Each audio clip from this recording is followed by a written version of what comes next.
Meus amados irmãos, a paz do Senhor Jesus Cristo.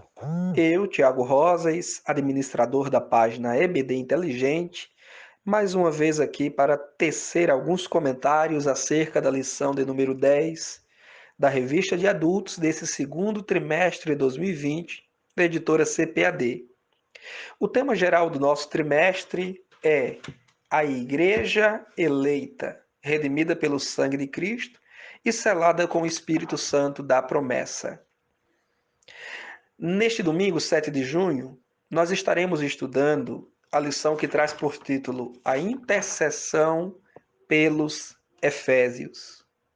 No quadro Interagindo com o Professor, na página número 70, na revista de Professor, há um conceito que eu acho muito pertinente da palavra intercessão.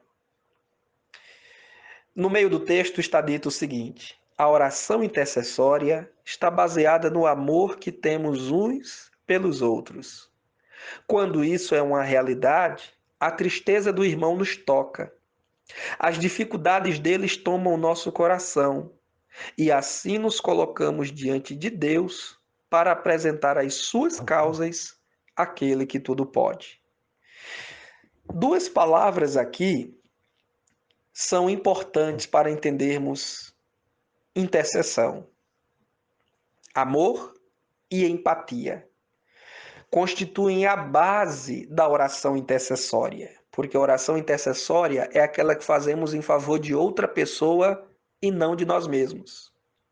E eu gostei muito desse quadro Interagindo com o Professor, porque ele ressalta que a oração intercessória está baseada no amor que temos uns para com os outros e nesse sentimento que temos de empatia, porque empatia é quando sentimos a dor do outro, é quando sofremos o sofrimento do outro. E então somos movidos pelo amor a suplicar a Deus bênçãos em favor do nosso semelhante. Se não tivermos amor e se não tivermos esse sentimento de empatia, nossas orações serão sempre egoístas ou ególatras, voltados para a veneração da nossa própria imagem. Como dizia Tiago, pedis e não recebeis, porque pedis mal, para gastar em vossos próprios prazeres e deleites. Essa é a petição que Deus não ouve e que Deus não responde. Mas quando oramos em favor de alguém, estamos fazendo intercessão. Nos 3 tópicos da nossa lição, meus irmãos, nós estaremos estudando então essa oração que o apóstolo Paulo fez pelos crentes de Éfeso. Eu apenas quero destacar, antes de tudo, que a Trindade está presente na oração do apóstolo Paulo. Observe que o Pai é citado no versículo 14, o Filho é citado no versículo 14, no versículo 17, no versículo 19, no versículo 21. E o Espírito Santo está citado no versículo 16. Aliás, o primeiro pedido que o apóstolo Paulo faz ao Pai em favor da igreja de Éfeso tem a ver com o Espírito. A gente vai ver daqui a pouco. Mas eu faço questão de ressaltar a presença da Trindade na oração. Nós somos um povo trinitariano. Nós cremos e adoramos a Trindade. Não 3 deuses, mas apenas um Deus, que existe eternamente em 3 pessoas distintas: Pai, Filho e Espírito Santo. Quem quer que negue a Trindade, ou quem quer que negue a divindade do Filho e a divindade do Espírito Santo, está negando a própria palavra de Deus, o próprio Evangelho, a própria doutrina apostólica. No primeiro tópico da nossa lição, nós temos corroborados com o poder no Espírito. Essa expressão corroborados com o poder no Espírito quer dizer exatamente fortalecidos ou auxiliados pelo poder do Espírito. Paulo faz 4 pedidos nesta oração. Esses 4 pedidos, inclusive, estão listados no primeiro ponto e primeiro tópico da nossa lição e também na conclusão. Os irmãos prestem atenção a isso. Quais são os 4 pedidos que Paulo faz em favor da igreja de Éfeso nesta oração intercessória? Primeiro, é que os crentes sejam auxiliados pelo poder do Espírito de Deus em seu interior. Segundo, que os crentes sejam habitados por Cristo. Terceiro, que os crentes compreendam o amor divino. E, finalmente, que os crentes alcancem o pleno desenvolvimento espiritual, ou, para usar as palavras de Paulo, para que eles sejam cheios de toda a plenitude de Deus.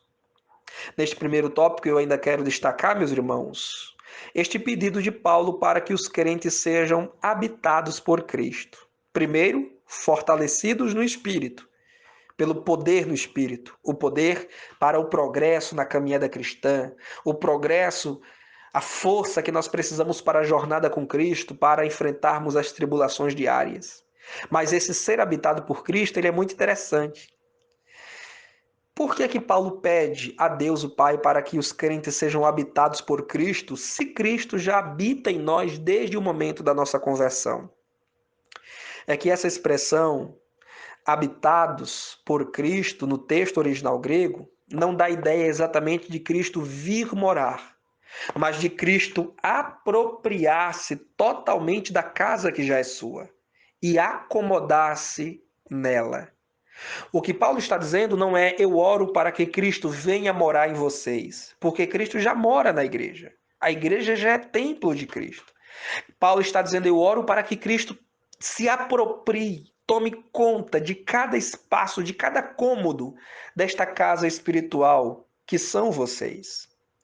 Vocês sabem, irmãos, há alguns cômodos em nossas casas, especialmente quando as casas são grandes, cômodos que nós não costumamos frequentar ou utilizar com muita frequência.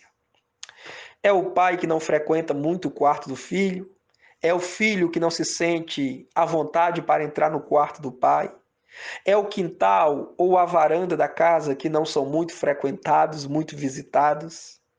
Então Paulo está dizendo, olha, eu oro para que Cristo habite em vocês por completo, totalmente. Que ele se sinta à vontade em cada cômodo da nossa casa. Que Cristo, sabe quando a gente recebe visita em casa e a gente não estava muito preparado? E a gente diz assim, pode entrar, mas não olha a bagunça? A ideia também é mais ou menos essa aqui. É de Paulo dizer, olha, que Cristo habite em vocês e não faça caso dos desarranjos, das sujeiras, da bagunça que às vezes se encontra aqui ou ali em nosso interior, mas que ele se sinta à vontade neste lar e, dentro deste lar, ele opere as mudanças e as transformações que todos nós precisamos. Então, que Cristo se acomode, a ideia é essa, que Cristo se acomode em vocês, que Cristo se sinta à vontade dentro de vocês. No segundo tópico da nossa lição, intitulado Arraigados e Fundados em Amor, nós então teremos outro pedido que o apóstolo Paulo faz em oração, que é justamente o terceiro pedido, para que a igreja de Éfeso compreendesse a grandeza, a altura, a largura, comprimento, profundidade, como diz Paulo, do amor de Deus. Porque de fato esse amor é alto, é largo, é fundo e é profundo. O amor, ele é aqui considerado por Paulo como um terreno onde nós devemos criar raízes profundas nele. Por isso que Paulo diz arraigados. A imagem aqui é extraída da botânica. É como se nós fôssemos plantas cujas raízes devem estar no amor. E ele diz fundados ou edificados. Aí agora ele recorre à figura da construção civil. Ele agora pensa no amor como sendo uma rocha sob a qual a nossa vida deva estar solidificada, construída, edificada. Aí a gente lembra daquele poético capítulo do apóstolo Paulo na primeira carta aos Coríntios, o capítulo 13, quando Paulo destaca a importância do amor como a maior de todas as virtudes, mesmo acima da fé e da esperança, e como grande regulador da experiência do sobrenatural, dos dons espirituais na igreja.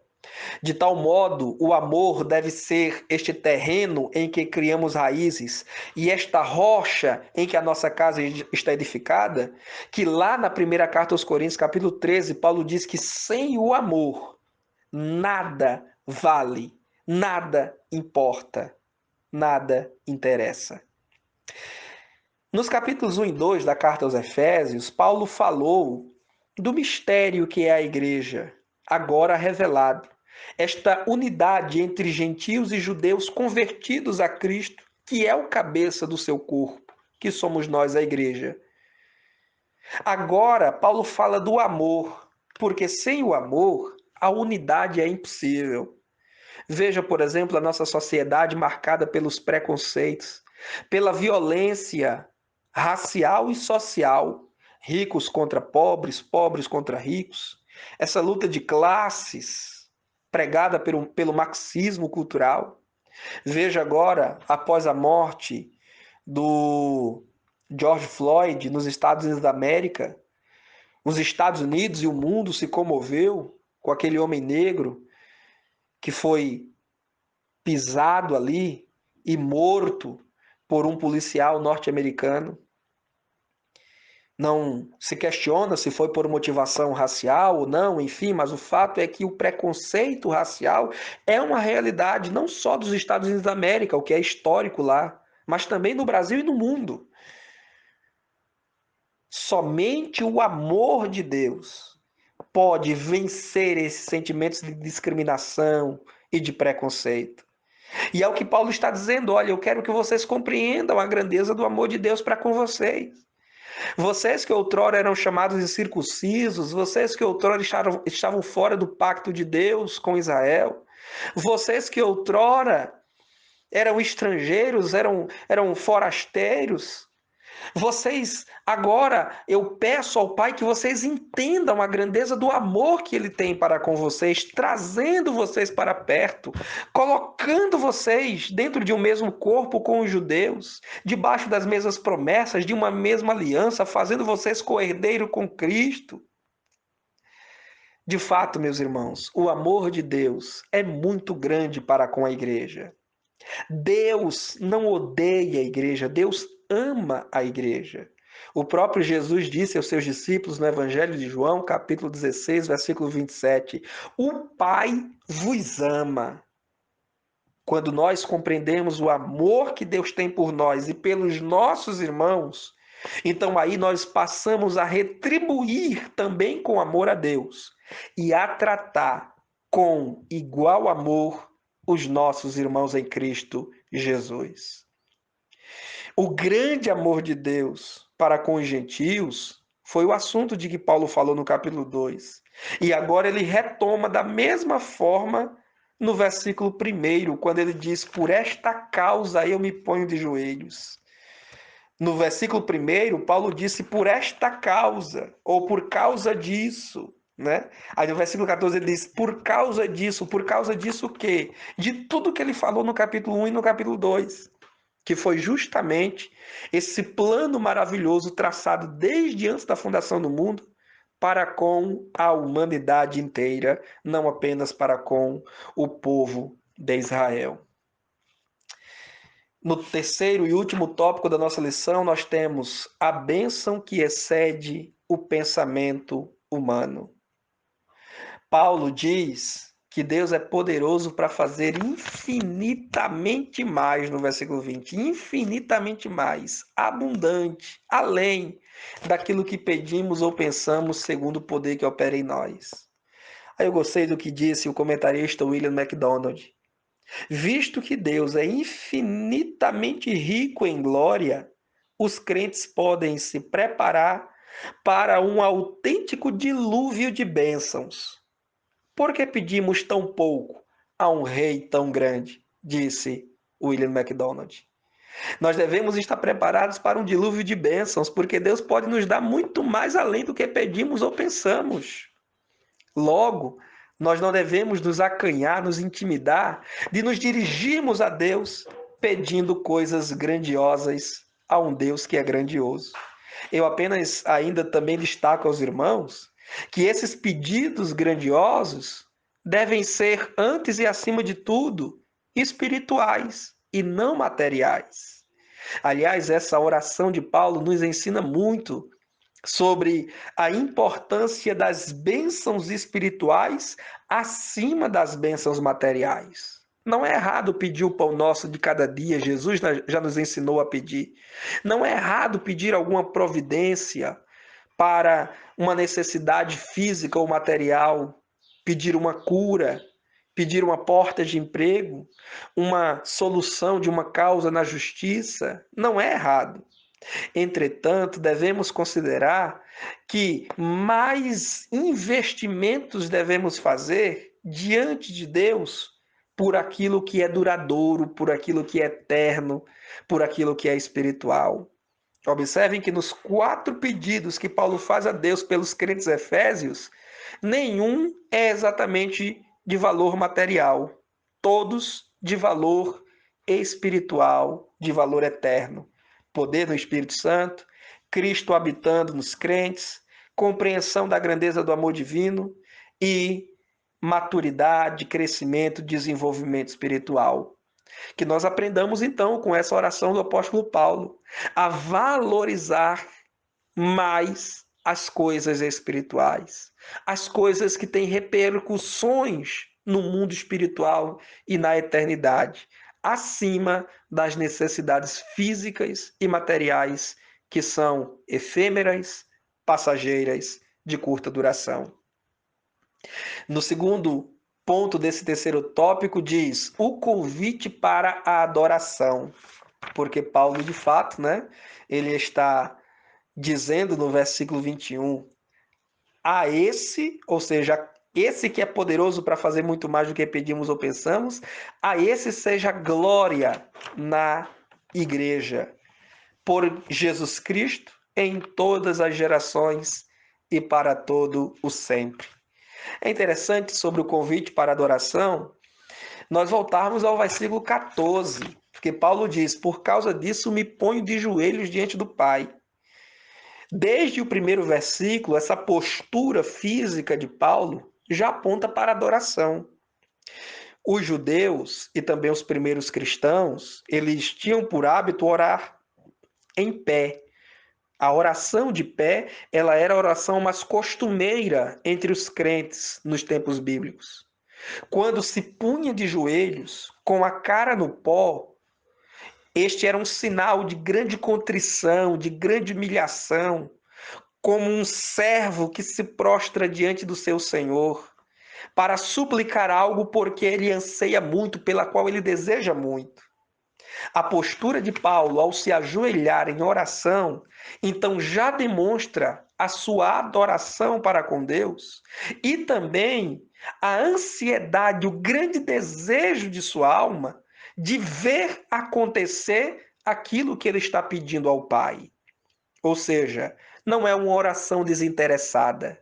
Não é um pedido do tipo, eu vou pedir, se Deus fizer, fez, se não fizer, por mim tanto faz. Não. Quando Paulo ora de joelhos, ele está reconhecendo a soberania divina. Ele está reconhecendo a majestade do Pai, mas ele também está dizendo, eu quero muito isso. Eu anseio, eu desejo muito isso. Isso o quê? Todas essas bênçãos espirituais que ele está pedindo aos crentes, ou em favor dos crentes de Éfeso. É um convite, como dizia o teólogo Marx Tuner, é um convite implícito também para que os leitores, ou um convite implícito aos leitores para garantir, no que depender deles, que a igreja seja de tal caráter que reflita a glória de Deus. Ou seja, ao dizer no último versículo da nossa leitura bíblica, a esse Deus glória na igreja, Paulo está dizendo que não só a igreja glorifique com as suas palavras a Deus no culto congregacional, mas que a própria igreja glorifique a Deus por meio da sua conduta de vida, exalando o bom perfume de Jesus Cristo. Meus irmãos, que Deus nos abençoe. Sábado à noite, nós estaremos fazendo uma transmissão de um estudo mais detalhado dessa lição. Nós não teremos a nossa EBD no Lar Online domingo, na nossa página EBD Inteligente, como fazemos todas as semanas. Nós vamos antecipar o estudo para sábado à noite, porque nós estaremos ministrando esse estudo a partir do nosso templo central da Igreja Assembleia de Deus aqui em Campina Grande. A transmissão será feita pelo canal AD Campina Grande no YouTube e também no Facebook, mas nós estaremos compartilhando o link da transmissão em nossos grupos e também na nossa página EBD Inteligente no Facebook. Que Deus nos ajude a continuar compreendendo a grandeza do amor de Deus para conosco.